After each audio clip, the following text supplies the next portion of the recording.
All right. So, hi, Michael. Hello. Hi. My name is Ravi, and I'm from Webfit News.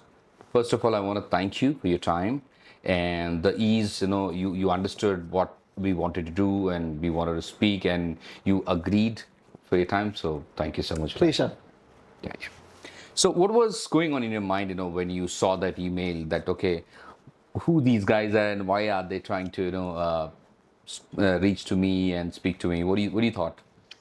Sure. Well, what I tend to do when I get a request like that is to have a little bit of a look at what you do. Right. And when I did that, I could see that you've been really active in terms of connecting with people in the community, to have conversations about what's happening out there, what the issues are for people, what are the different ideas that people have for how we can make things better and change things where they needed to change.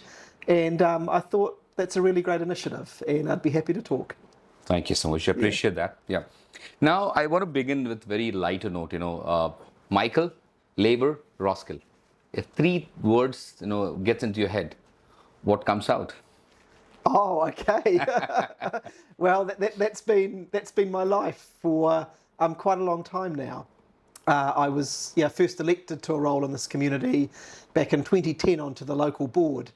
So that's been about the last 15 years or so of life, and then later as an MP, and now working in the community, of trying to apply my values as someone who loves this place and has Labor Party values, to trying to make this a better place for people to live. So those are all things, both Roskill and Labor are things that are really important to me. And, I hope that by me coming into that mix, I can try and make a positive difference for people at the individual level and for the community as a whole. Right, right. Thank you so much for that. I was just trying to break the ice, and Yeah. you passed the test. Thank you so much Yeah. for that. I was doing a kind of a homework. Obviously it's good to do your homework before you speak to someone. So I was just trying to understand, what do Mount Roskill residents remember most about your time in office? Well, you'd have to ask them that question, but what I would hope they might remember is that I tried to be a member of Parliament who was really accessible. So, before me, I worked for many years for Phil Goff. And so, like him, I just tried to spend as much time as I could at the street level, meeting with people on the local street corner with my van, holding mobile clinics, being present at events, just walking and biking around the place. And I was taking the bus, so I always found when you did that and you were accessible, people would have a word to you and they'd say, hey, did you know that the footpath is cracked on my street, and is that something you might be able to help out with? So I tended to find that just by being present, you could be a better representative. You knew the place more and people could talk to you. So I hope that people felt that way. And then secondly, I hope that people felt that, as well as just being there, I was able to actually go in to bat for people and to fight for them and to get some wins on behalf of the community. And that's something I feel strongly about, that the purpose of politics is not just to turn up and take a selfie. It's to find out what the issues are and then to change stuff that needs to be changed, whether it's a little local issue like getting a new bus stop. That's what I did on a few occasions. Some local people would say, hey, we want a nice bus shelter. Or whether it's bigger issues that need to change to make life better for people. I prided myself on going in and fighting for people. And you don't always win, but if you don't try, you never know. Never know. Right. Thank you so much for that. And I still see that a lot of powerhouse is still remaining, and you're just willing to do and help people, which is really great to see that that energy still there, and you just want to come out and help people.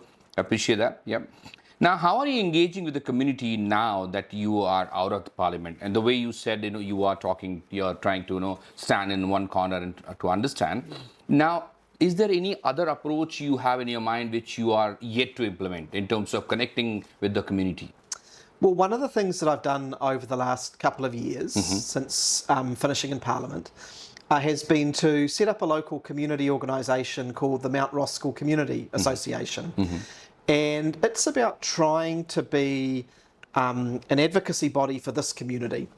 to make sure that the issues and concerns of Mt Roskill get heard by decision makers, and to provide people in this community with support where they need it. And so when we started setting up that organisation, we went out and talked to a lot of the very active groups in Mt Roskill and said, well, what do you think are the biggest issues that people face in our community? And the number one thing that came out on the top every time we talked to people was housing. Okay. And so through the Mt Roskill Community Association, we've put a lot of energy into trying to support people with their housing needs. And so one of the things we've done there has been to set up mobile housing clinics in different parts of Mt Roskill, so that people can come and talk to us at a local church or community hall or the Wesley Community Centre, raise their housing issues with us and get support and advocacy to assist them. And sometimes we've had people who have been living in cold, damp, unhealthy homes and need some help in raising those concerns. Sometimes we've had people who have had people with very high levels of disability and need a different kind of housing to be able to live a healthy life with their family, and we've been able to go and try and provide support for those people. So that's one of the things, amongst others, that I've been focused on, is how do we provide that support in Mt Roskill, because if you don't have a decent, safe, healthy place to live, life can be pretty tough. No, definitely. And with that, one question arises, since you're talking about the housing, current housing market, you already know, right? How are things? So, you think the Labour is somewhere responsible for this, or you think if your party, Labour Party, would have been in the power, the situation would have been different? Oh, I think in Mt Roskill it's very clear, because what Labour was doing in this community was getting stuck in and building homes, hundreds and hundreds of new homes built in Mt Roskill. Now, where we're sitting today, we're pretty close to the Mt Roskill South community, which is an example of one of the large-scale redevelopments that was funded and led under Labour. We built hundreds of new homes, state homes, affordable homes, market homes. We invested in new stormwater, new parks to build a great new community for people. We were starting to do that in other places like Waikowhai and Wesley. And many of the old homes had been cleared. We were going to move forward with the next stage. And as soon as this national government came in, they stopped that. And 2 years later, and you can tell I feel strongly about this, it's my own neighbourhood in Waikowhai. Half of our community is just empty sections because this government has neglected Mt Roskill and walked away from investing in the housing that we need. So, but at the time Labour finished, there was still more work to do, but we were underway. We were making progress here in Mt Roskill on that housing issue. Now, unfortunately, under National, it's stopped. And it's one of the other reasons we need to change next year. Exactly. Really, you have put in thought in that. Thank you for that. That makes a lot of sense. Let's see how things goes. Yep. Thank you so much. Now, what achievement makes you proudest, and what do you wish you had done differently? Yeah, well, perhaps in terms of the things that make me proudest, I can think of two things, one sort of smaller thing and one larger thing. The smaller thing I think of is a man who came to my electorate office, I think in late 2022, who was at that time living on the street. He had lost his housing, he had a range of complex problems in his life, and he'd gone to government agencies, he'd tried to get help, and nothing had worked. And he came to us as a last resort, and we were able to work alongside him, advocate for him, and get him into a really basic but safe, decent state house here in Mt Roskill. And I see this guy around sometimes. He's happy.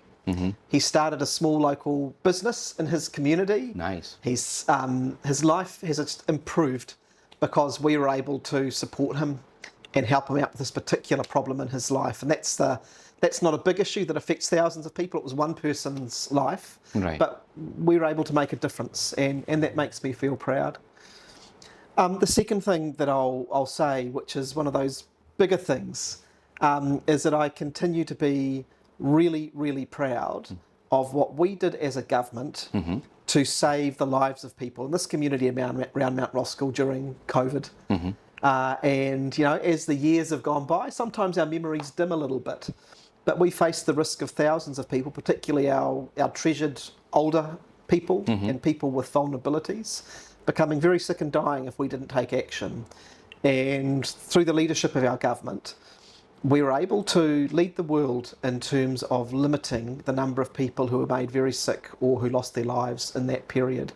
There are people who are here today who wouldn't be here if it wasn't for what we did. And it was really hard. We had to make difficult choices, and sometimes we got criticised for that. That's what it's like being in leadership. But we made those calls, and that is something that I do feel proud of. And then you ask, well, what might we have done different? What I have done differently, or what are my reflections on that period?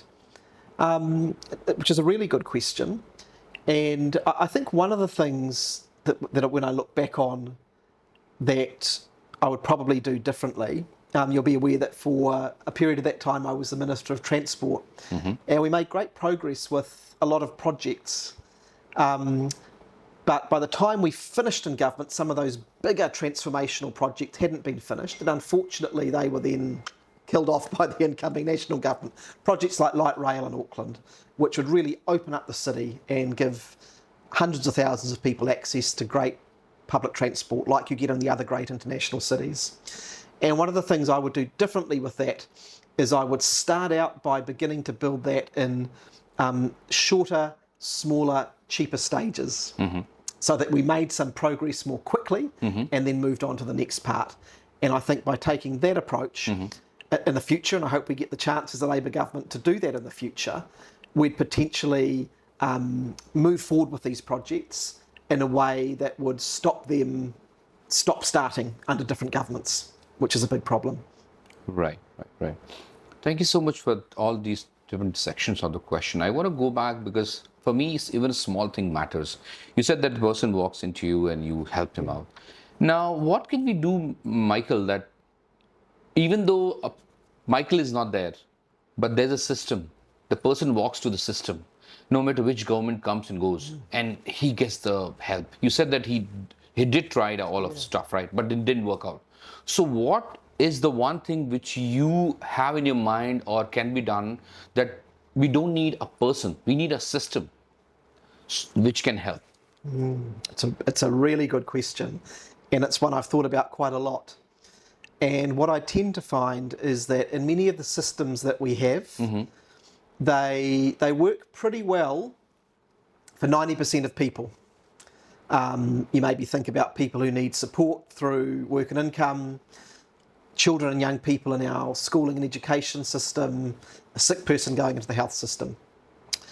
Often those systems are staffed by professional people who care. They have systems and processes that have been worked out in a logical way, and most of the time it works okay. But you then have, I don't know, maybe 5 or 10% of situations where it doesn't. Right. Where maybe the person you're dealing with has a whole lot of baggage. Maybe they've got a mental health problem. Maybe they have a problem expressing themselves and they then get frustrated, and that creates a barrier in terms of understanding what needs to be done. Maybe the person isn't very literate. So when it comes to providing information or filling out forms, they're embarrassed and they don't do it. And so you've got to have a system that has the rules and systems and processes, and then has some human agency and some judgment, so that when you're dealing with those people and those kind of situations, you're able to adjust. You're able to treat that person as an individual, Right. and provide them with the support that they need to be able to do well. And sometimes our systems can be a bit too bureaucratic and they don't quite have that human touch. Immigration system is another great example of that. So that's sort of how I think about it. You need solid systems that most people can access, and then you need a little bit of flexibility to make sure it works well for everyone. Right. Because if we leave people behind, it harms all of us ultimately. Exactly. And you did mention, you did advocating for that person, and that's how things was able to work. So that's what, because this country is so beautiful, and there are things which are always, good for goodness, but there are things which you yourself talking about that it requires advocating. And if we get rid of that, if we make it straight that, okay, needy is there and there is a system, he gets the things done. But I'm sure, things will get sorted and the life will change coming forward. Well, we've all got an interest in it. Exactly. We're all connected. And so, you take an issue that's been in the news the last couple of days, homelessness in our city. Now, if you don't find a way of supporting those people who are living on the streets and getting them into safe housing and working with them on their other issues, there's a broader social cost. Right. And that's upsetting some people at the moment. But you've actually got to get in behind the issue at the start of it. You can't just say, well, get rid of these homeless people, get them off the streets, which is what the current government's talking about. You've actually got to find the core problem and then make sure that you're fixing that at the base. Same with crime. We know that if people have good jobs, if young people have hope, we have decent housing, most of your crime problems will not be there. Right. So let's actually go back to those source problems and give people hope and opportunity. Exactly. So it has to be treated at the root level. Absolutely. Yeah. Well said. Thank you. Thank you so much. Now I've divided my question, based on different categories. So the first category is flood recovery and climate, control. So did the 2023 flood response under your leadership meet community expectation? It was an unprecedented event, really. And, I remember in this community, not only about 200 metres away from where we are today, we had entire streets and homes where the water was this high on the wall. Right. The cars were floating down the street. Whole neighbourhoods were basically devastated. People couldn't live there. They had to be moved out. And so it was an event, and that was in suburbs all over Mt Roskill and Auckland. And then there was actually two events. We had those floods over anniversary weekend, and then Cyclone Gabrielle was 2 weeks ago. So it was this double blow, which we'd never sort of experienced before. Exactly. So I think when you look at the response, there are definitely things that when you look back, you can say, you've got to learn lessons and try and do things better. But in terms of the government's response, we made very clear from the beginning that we would provide every bit of support that we could. That we would come in and back up the council, who sort of have the immediate job of working with local communities, and that we would then provide funding to support the recovery and how you build long-term resilience. So I was one of the ministers who helped to design the big package that in the end has enabled council to work with people in those flood-prone areas who, weren't living in a safe place, for their properties to be able to purchase, to enable those people to move on. Right. So we came in with a lot of support afterwards. But look, any event like that, you've got to look back and you've got to then assess, well, if it's going to happen again, what are the things that we could improve? And I think we've always got to be open to that. Definitely. Yeah. Thank you so much for that answer. Now, what did you personally do to help 49 families still facing Category 3, buyouts? Yeah. Well, that was the first thing that I did, which was I was part of a government and one of the ministers involved who set up that scheme. And so the way that worked is that government contributed about $500 million to partner with councils in order to be able to create a buyout scheme so that those Category 3 people who, as I say, were not living in safe places and were worried that they would be flooded again, had an option to be able to move on with their lives. But then also what then happens under that program is that after council purchases those homes, the land then gets used to manage water better. So that the next time there's a big flood, we have catch pits, we have water retention areas, we have soakage areas, and other houses don't get so badly affected. So I feel pretty good about how that scheme was developed. Unfortunately, the current government hasn't continued on with it, even though we know we have more need. Right. But then the other thing that was important was that we provided as much direct support at the local level to people working their way through that.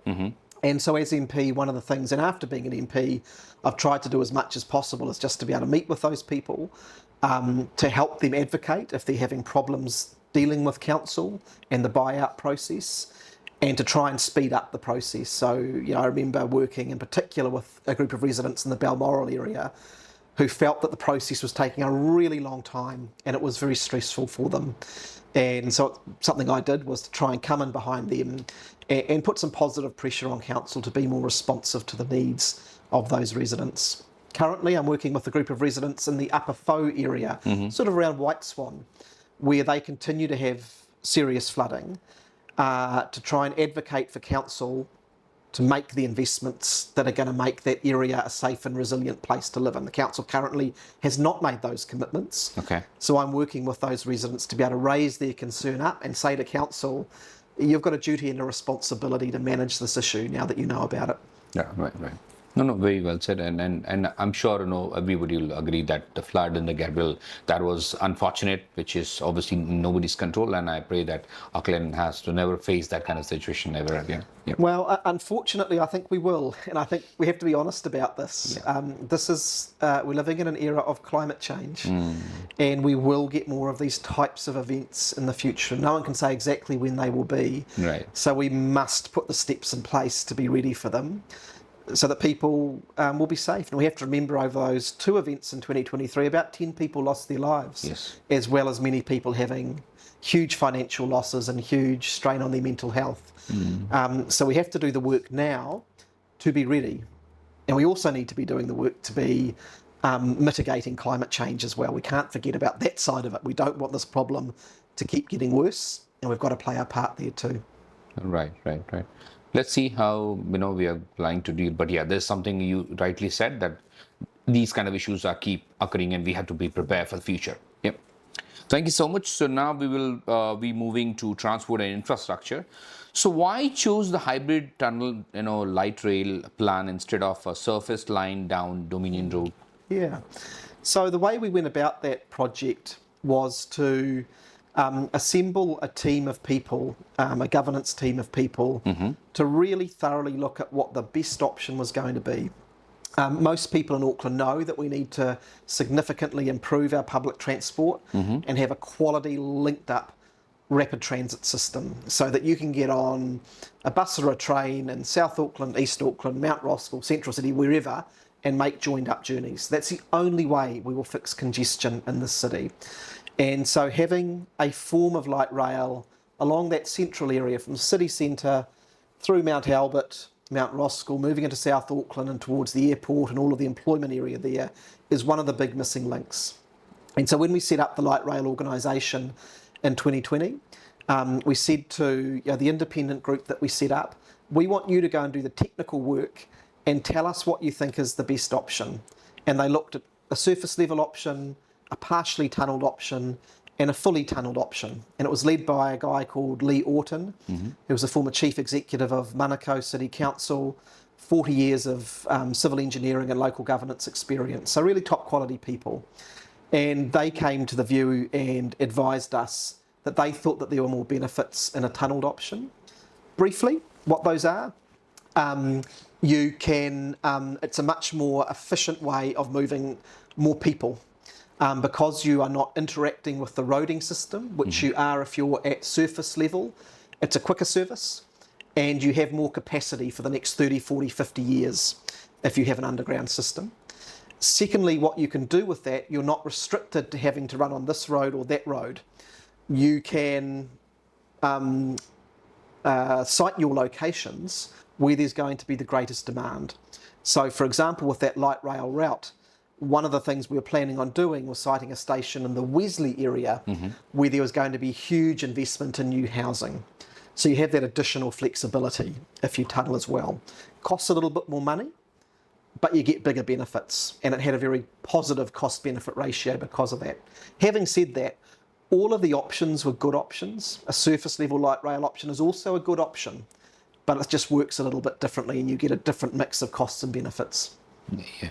So what I understand, that even though if Michael would have not been there, anybody will take opinions, and based on the opinions, you choose what is the best works for. So it is not Michael's personal choice. It was based on the expert opinion. Yeah, that's right. You have to have, on a big project like this, you have to really do the work through a business case process to understand the costs and then the benefits. And then there are always different options. Right. And you have to have quality information on you, and then you have to apply some judgment to that. And as I say, our judgment was that we called it the hybrid model, which means it would be tunnelled from the city centre, and then at Mt Roskill it would emerge, and it would go at surface level along State Highway 20. And we felt that was a way of maximising the benefits that we got from it. And as I say, that would provide capacity for the next 50 years or so.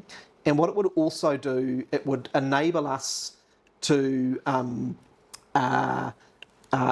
create a corridor where you significantly incentivise new housing and other kinds of investment, because it becomes a very desirable place for people to live if they know that they're near a light rail station and it's only going to be 10 minutes into the city or 15 minutes to the airport. So it gave huge benefits if we were able to get on with it. Unfortunately, the 2023 election came along and that project was cancelled by the incoming national government. But the issue won't go away. Aucklanders know that we need a linked up public transport system. And I'm sure that at some point in the future, and I hope it's fairly soon, we can come back to looking at those sorts of investments. Right. No, very well said, and it makes a lot of sense. Thank you so much for that. Now, before I get into the topic, I want to talk about the current affair which took place yesterday. There's Minister coming from Piyush Goyal coming from India, and I think you must have already heard that Prime Minister also Lakshman went to meet him. And so, what do you have to talk about the deal which is yet to happen between India and New Zealand? So, what is your thought about it? Well, I think there's a great opportunity for New Zealand to continue to make the relationship with India a more productive one for both parties. It's clear for me that over the last 5 to 10 years, there's been a lot of progress in this direction. But you've got to take it from a relationship point of view. And one of the things I'm cautious about is if you as a politician come out and say, we want a free trade agreement and we're going to get it within 2 years, you undercut the need to actually build relationships. You need to build relationships at the political level. You need to build relationships between officials. You need to really understand how you can land a deal and what the pressure points and difficulties are going to be. So that is my approach to these things. We want to get there. We want to continue to improve our trading relationship with India. It underperforms at the moment, given the huge community, Indian diaspora community we have in New Zealand. Given the warm relationships between the two countries, we can do more in this space. But there are real complexities. We know that as soon as you move towards a trade agreement, there are constituencies in both countries who might see that as challenging to their interests. Right. And so you've got to carefully work through these things. So I really support that work happening. It needs to be led at the political level, but we also just need to step through it carefully. I'd much rather that we got a good quality agreement that took, 3 or 4 years than a poor agreement that was just sort of a political sales job in 1 or 2 years. Right. We actually want it to be mutually beneficial for both countries. And I think we will get there. Exactly. And certainly it's something that the Labour Party supports and wants to lean into. No, I'm glad to hear that you have similar thoughts. But I just wanted to get into, take a step back and talk to you about that. Was there any initiative taken by Labour government when you guys were in power, or you think that everything what we are seeing on the surface has been done by national government? What's the reality behind it? No, I think that the way that these relationships develop is they tend to develop over quite a long period of time. So look, certainly I was in New Zealand on multiple occasions in meetings that involve visiting Indian ministers and dignitaries and officials, where the need to improve the trading relationship was highlighted. It was something that our Minister of Foreign Affairs under the previous government was interested in and involved in discussions around. But these things, they do take some time, and you have to build trust. And trade negotiations are also very resource intensive. And I've been at the table in international trade negotiations. They involve, but before you get to a point where you have 2 ministers sitting in a room talking about it, there will have been months and months and months of officials working through what are the issues that are going to be discussed. What are the difficult areas that you might want to talk about, and what are the things that you might want to park? Are these things agreed between the two parties? What is the outcome we want from these talks? So these things are very much a slow burn. And one of the things I always feel about with these sorts of issues about New Zealand facing out into the world is that we shouldn't play partisan politics with them. Okay. Okay? We should face out as New Zealand Incorporated as much as interests and work together. And that's certainly the approach I think we should take. Definitely, I understand that, and totally, which makes a lot of sense. And what I'm reading from what he said is like, if this deal go through it and there is something potential getting signed, then it's not only national government who should get the credit. There was work being done in the background by the Labour government as well. That's what I understand. Absolutely, yeah. And I think you'll find that with most trade agreements that we get to, the work usually goes back years and years with these things. And of course, actually below the level of the politicians who are fronting the meetings, New Zealand, one of the things, great benefits New Zealand has is we have a group of extremely capable, well-connected, strategic officials who for years and years work away at the officials level to develop New Zealand's position on these issues and build relationships. And those people are there as governments come and go. And I've had the privilege of working with some of those people at different times. So we're very well served in that environment. And that's important for New Zealand because we're a small country, the bottom of the South Pacific. And we live or die on our ability to be able to trade with the world and to have productive relationships with the world. So that's the other thing I would say. Yes, political leadership's important, but actually you need to have that work going on at the next level as well, and that happens across different governments. Exactly. Thank you. Thank you so much for your input on that. That makes a lot of sense. Thank you so much. Now, coming back to what we were talking about, I think we spoke about transport and infrastructure. I don't want to get into it so much. I'll leave it some for next time. Now, since we already talked about housing and local planning, I want to talk about workplace relationship and local economy. So how did fair pay agreement affect small Dominion Road businesses? Yeah.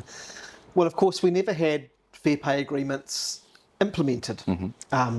By the time the government changed in 2023, they'd been legislated for and they were just starting to get underway. But broadly speaking, I think they would have been of great benefit to our small businesses. And I'll tell you why that is. Go into any small business at the moment and ask them how things are going. And in 80% of the cases, what you'll hear back from small businesses at the moment is that it's pretty bad, actually. Things are really tough. And you can see that in the empty shops and the businesses closing down and people just kind of hanging on. Now, why is that? It's because people have closed their wallets. We're in an economic situation at the moment in which most working New Zealanders, they've maybe lost some hours, maybe their partner's lost their job, they're worried about the future, and they're closing their wallets. They're not spending it getting a takeaway on Friday night, or they've put off buying the next appliance and this kind of thing. What you actually need for small businesses are for your customers to be confident and have the ability to be able to come and spend with you. What fair pay agreements would do would be to set a level playing field so that people, particularly those on low and middle incomes, were getting paid fairly, that good employers were not being undercut, you didn't have a race to the bottom, and when you pay workers fairly across your society, you give them the ability to support the local economy.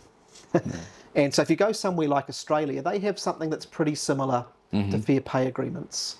It hasn't killed small businesses there. They do just fine. In fact, their economy has performed more strongly than New Zealand's over the last few years. So I think fair pay agreements from that point of view would have actually been of real benefit. And for the small business person who wants to do the right thing by their staff, it would, if they were included in fair pay agreements, it would create that level playing field. So FPAs basically would say that, across whether it's hospitality or retail or whatever the sector, here are the basic minimum standards for pay and annual leave and that kind of thing. No one's disadvantaged. Everyone has to be at that level. And so if you're the small business person who wants to treat your staff well and give them a fair go, the problem you've got at the moment is that someone can open up next door to you and they can pay the lowest wages, the poorest conditions, and outcompete you. Right. And you'd stop that with fair pay agreements because everyone would be on the same playing field. So while there was a bit of talk, I'm a bit worried about this, it might affect small businesses, I think all of the international evidence is it would actually be a positive thing for small businesses. Yeah, yeah. So when you started speaking about fair pay, I was speaking to someone else, from the party, and I got to hear that this is something which is really need to be taken care. Now I understand if you look at the issue of this fair pay, you see a lot of migrations are happening. People are moving from here to Australia, right? And what I see is that if a person is getting paid well, obviously they will come back and they will try to spend money. Yeah. What you just said. So I think these two things are interrelated. So we should be really working on the origin of the issue rather than just giving some subsidy or doing some other alternative which actually not work for a longer period of time, You're right? completely right about that. Yeah. Yeah. We need to value people here in New Zealand and give them the incomes to be able to work here, build a life here, and keep their talents here in New Zealand. And you're quite right that at the moment we have huge sectors where people are going to Australia because they have systems a bit more like fair pay. Over there it's called the modern award system, but it's the same idea. You have a level playing field, a basic minimum standard across whole sectors that has kept wages and conditions up much better than New Zealand. And so of course that's attractive for some people. And look, for me, this is just about the fact that the reason I'm in the Labour Party is because I believe that work gives people meaning and dignity in their lives. You should be able to feel proud of the work you do. It gives you a sense of contributing to society.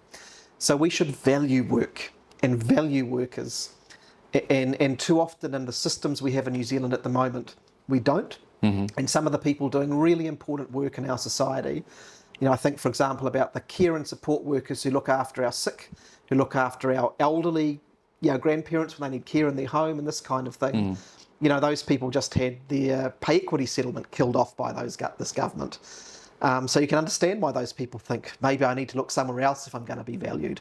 We need to value those people. And as I say, if we do that, it actually feeds through into the broader economy. I would rather we had working people being paid well and then spending that money in our local economies rather than giving big tax breaks to the very richest people in our society who chances are will spend it on overseas investments and trips and that kind of thing. Exactly. So, see, Michael, I understand, these things are not, won't change overnight. Even though, for example, if Labour Party comes in power tomorrow, you do not have a magic wand that you just move it and things will be. So what do you think, what are these 2-3 things which you think that your government will take in priority the moment you guys are in power and you're working on it, that it takes time, right? So what are those 3 things which you think that your government will prioritize? You have to provide clarity and you have to focus. You can't do everything at once. Right. And so we're very clear that an incoming Labour government will focus on housing, health and jobs. Okay. Those are the big 3 things that we hear from New Zealanders that they want to see change in.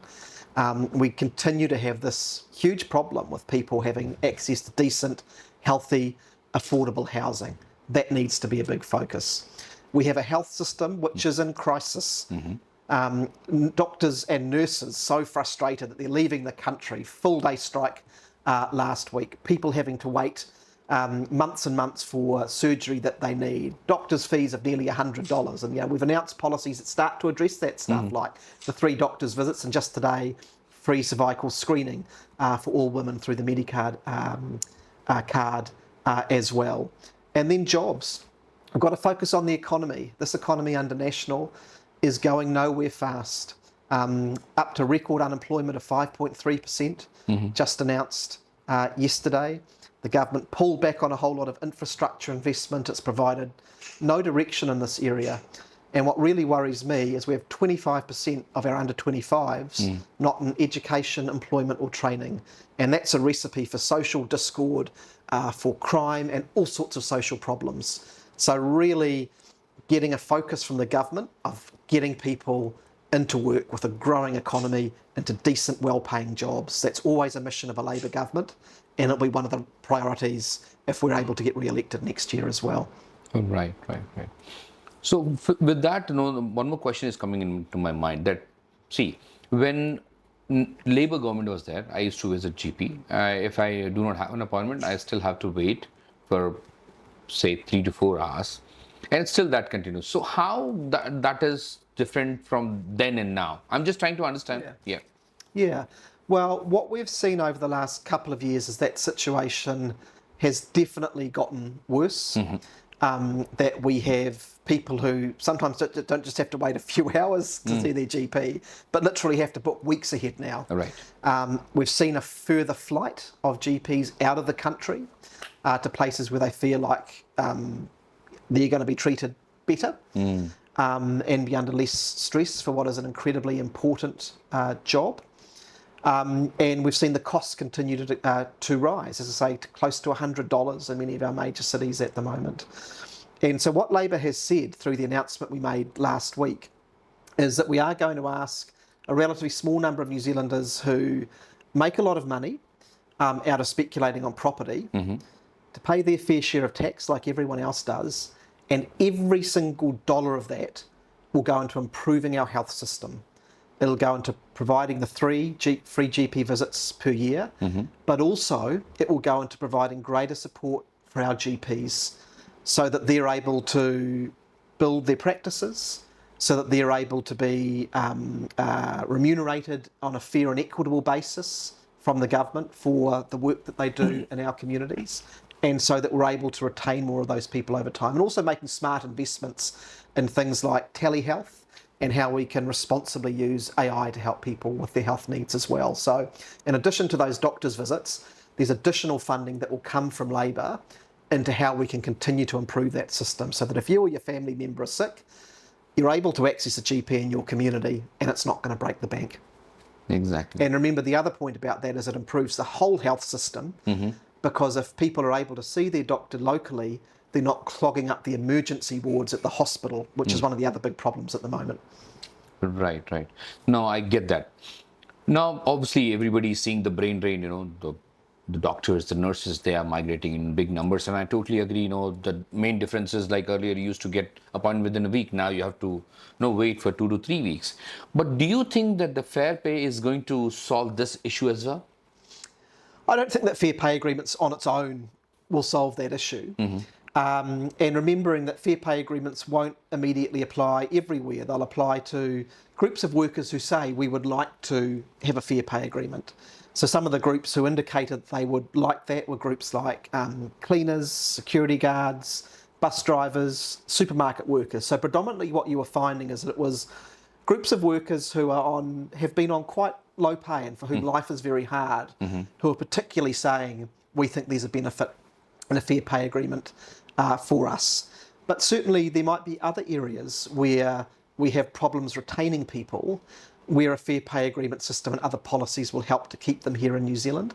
And I think it will probably be a mix of policies. So the other one I mentioned briefly before is pay equity. And that is a big issue in the health system, where we have many health workers in female-dominated professions, where the pay is much lower than it should be, and probably lower than it would be if it was a male-dominated profession. And that's built up over many, many years. And pay equity was about fixing that and making sure that those people get paid fairly. And this government just ripped that process away overnight. No consultation, took away people's existing legal rights to take claims under that system.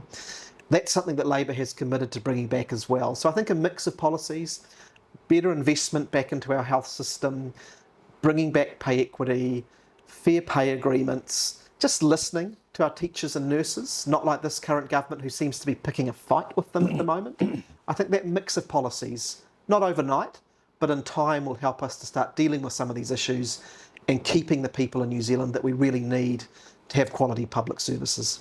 Right. With that, you reminded me recently there was a PSA strike, which of course Labour government strike, took part in it. So what Labour government will do that these kind of strikes can be avoided? Well, we'll invest properly in our public services. And really what was happening on the day of that strike a few weeks ago, and it was an historic strike. It's been over about 46 years since we had a strike of that size, and it showed the level of frustration. It was nurses, teachers, mental health nurses, firefighters and other groups. And they weren't just saying address our pay. That was a part of the issue, because we do need to pay them appropriately and fairly if we want to keep these critical people in New Zealand. But the firefighters were saying things like, we don't have sufficient investment in our fire trucks, and we're worried that they keep breaking down, and it's going to risk people's lives. The nurses are saying, not just pay, but we're understaffed because this government has stopped hiring nurses in some places. And that's why patients who are very sick are having to wait hours and hours in EDs and places like this. So what you can absolutely be sure of under Labour, as compared to this national government, is that we'll be making those investments into our public services that start to deal with some of those issues. We are the party of public services for New Zealanders. This government has deliberately made a point of restricting the investment in those services, and instead has chosen to give tax cuts to mega landlords and tobacco companies instead of making those investments. We choose to invest in nurses and teachers, our health system, and our fire and emergency system instead of those areas. That's a big difference. Interesting, very interesting. Now I want to just make the moment a little lighter. This section is called Know Your MP. So we want to know about, Michael, what brings you into the politics? What was the story behind it, and what motivated? Was this from the very beginning that you always wanted to be in this, or your profession? How did you get it? Just tell us a little story so people can get in, especially the new generation, if they can take some inspiration from you. Sure. Since I was a kid, I had an interest in politics, and I liked the way in which it's the way that we can change things. We sometimes get grumpy and frustrated about things we don't like. Well, the political system is one of the ways that we can make changes, and I've always just been fascinated with that process. I moved into Mt Roskill with my wonderful wife. She was my partner then, Julie, in 2003. So we've been here over 20 years. And, when we came here, we decided we wanted to make this place our home. We wanted to raise a family here, and we still live in the same house in Waikowhai. And it's been an amazing community for us. And so for me, in this community, being in politics, and the reason I was drawn to it is because I love this place. It's given me and my family everything that we have. Our kids go to our local public schools. We spend our weekends at the local parks. We've made our friends here. When we need help, our wonderful neighbour, we'll do anything to help our family. And politics for me in Mt Roskill has been about how can I support other people in this community to have good lives. So for me, it's about not just how you lead, but how you serve.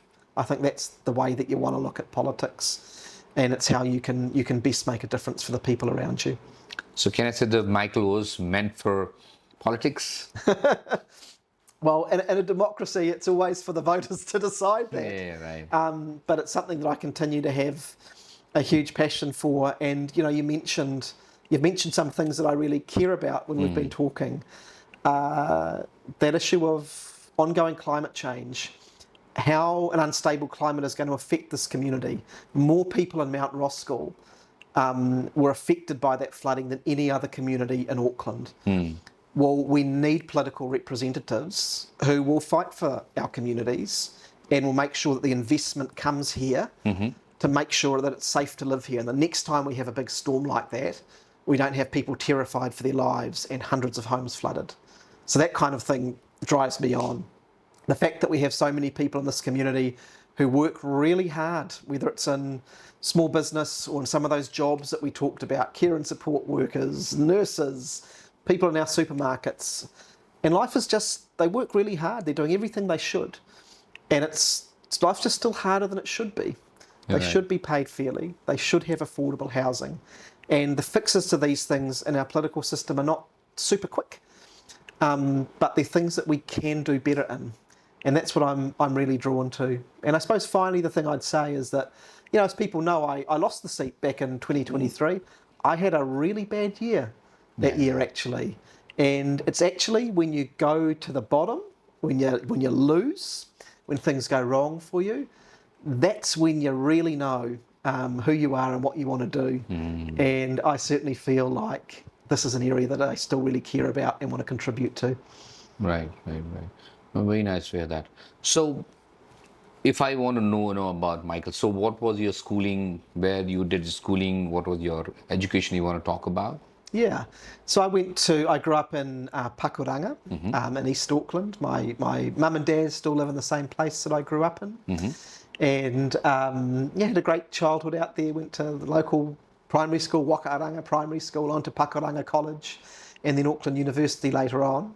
And it was just kind of a normal suburban childhood. It's a big park out there called Lloyd Elsmore Park, and I played cricket there. I played badminton and other sports out there.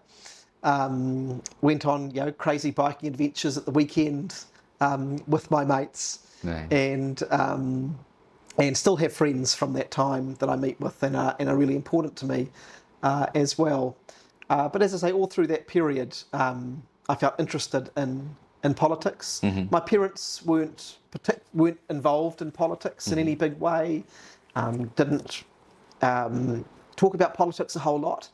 But I certainly learned from my mum. My mum just cared about people being treated fairly. She was a plunket nurse. And I do remember her sometimes. I remember one time, must have been 8 or 9, and there were a group of, I remember it was cleaners, and they were protesting for fairer pay. And I remember my mum beeping her horn in support of them, and me asking my mum, hey, what's that all about? And she was just able to just talk to me about it. It's the fact that, here are these people who do really important work, and they deserve a fair go as well. So I wasn't raised in a political household, but I was raised in a household and a community in which I learned about how you treat people fairly and give them a fair go. And I think that's very much shaped my outlook in life. Nice, very nice. So what Michael is reading nowadays? What am I reading? Yeah. I'm reading, the book I'm currently reading is a book that's about, it sounds very boring to most people, it's about political communication. Nice. And it's about how in the era of Donald Trump, these things have changed, and people don't want super scripted, robotic-sounding lines from politicians and political leaders. They want to kind of hear the stories that are real. They want to hear that politicians know what it's like on the ground. They kind of don't mind so much that maybe that most politicians are imperfect. They want to know that they're real. And so that's been a really interesting read. And then the other book I've recently read is called The New Silk Roads. It's a great book by a guy called Peter Frankopan. And it's about these amazing routes of trade and communication that connected Asia, India, East Asia, South India, Asia, and Europe for thousands of years, right up to the current day, in fact. And it's been a great book in terms of thinking about geopolitics in our world and what is a very unstable era. Right. And actually, sometimes by looking to our history, we can learn some real lessons about how we can function better as human beings and relate to each other. Nice, very nice, very nice. So what are the things Michael doesn't come out of the house without them? What don't I come out of the house with? Well, like most people, you're constantly on the go with your phone these days, right? That's how you keep in touch with your work and your family and other connections in life with you. I also always have on my phone and in my bag, I love cryptic crosswords. If I have, 10, 15 minutes over my lunch break or something, I love doing a little cryptic crossword. Wow. Really gets your brain. It was something my grandma used to do, and I could never work them out when I was a kid. And I love doing them now. They just keep your brain ticking over and keep your brain working in a different way. And I just enjoy that as just a little bit of downtime through the day. So those are probably a couple of things that I bring with me. Nice, very nice. Yeah. What is the fun fact about Michael, which not many of you know, or so your close friends will be knowing about? Right. I love gardening. I think everyone needs to have something that just reconnects and grounds them, right? And people have different things. And for me, it's my hands being in the dirt, and it's growing things. I just enjoy that process of seeing the cycle over the course of the year. Right. Sometimes it's the vegetable garden. I have a lot of roses out the front as well. And I love this time of year when you cut them all back over winter, you then feed them up, and now they're beginning to bloom into colour and life. And I find that that's a great reminder that you have good times in life and you have bad times in life. It's a cycle, and things, if you're down here, things do come up again. And gardening's a great reminder of that. Right. Thanks. And really nice to know about it. And I'm sure, we're going to, catch up you again and we'll talk about more interesting topic about it. So what is your message for the Webfit News viewers who are listening and, reading about you? Sure. Hey, well, look, it's been great talking today. Really appreciate it. And I hope all of your viewers keep watching your shows and staying connected and learning a few new things. What I'd say to Webfit viewers is that we obviously head into an election year next year. It's going to be a really important one for our country. Right. I want everyone to participate in that, everyone to be involved. People will come to different views, but if we want our democracy in New Zealand to be strong, if we want to get the very best for everyone in our country, then we can't have people who sit back and disengage. We're so lucky to be here in a democracy. So make sure that you and your family are enrolled to vote. Have a think about the issues that you really care about and would make a difference to your family. Come and talk to people in politics about what you want to see. And when the time comes, make sure that you do get out there and vote. And if you want to see things change, obviously, if you're not happy with how things are going at the moment, I'll be out there campaigning for your vote for Labour, and I'd love to talk. No, definitely. And what Michael said, I want to rephrase about it. See, in the local election, the kind of turnout was really bad, I'll say, very low, which should not be the case. And like Michael said, you at least come out of the houses and vote for it. Register yourself, because that is something you will have your say. If you are not voting out, that means you are just not caring about it, which is not at all good, for democracy. So yes, please vote and have your views. Thank you so much, and great talking to you, Michael. It was really a very great conversation, and I'm very pleased to hear what your thoughts are about different topics. So yeah, looking forward to see you again. Thank you so much. Thank you very much. Most welcome. Thank you.